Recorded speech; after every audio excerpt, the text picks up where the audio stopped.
මේ ඉන්නේ වසන්ත බසුන්නේ. මූ ඉතින් ගමෙන් ප්‍රසිද්ධ වෙලා ඉන්නේ හොර බාසා කියලා. මූ ළඟට දාපු වාහනයක් අවුරුදු 2-3ක් ඇද්දීමවත් ගන්න වෙන්නේ නැහැ. දැන් මේ ගියර් එක මාරු වෙලා නම් මූ රෝදේට මාරු කරන් ඩයල්. ඉතින් බලන්න වසන්ත බාසාගේ වසන්ත වැල්ටි කොහොමද කියලා.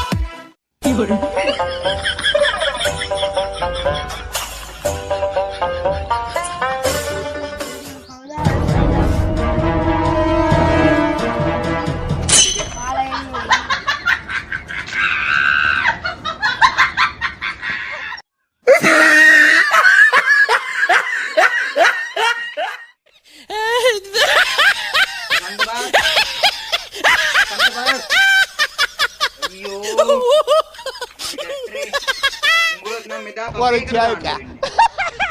Angie SMS 7U.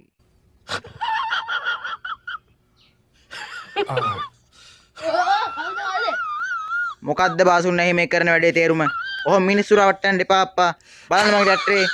තාම හදලා ඉවර නෑනේ. මේක දැන් මට යකඩ බඩු වල තමයි විකුණන්න වෙන්නේ.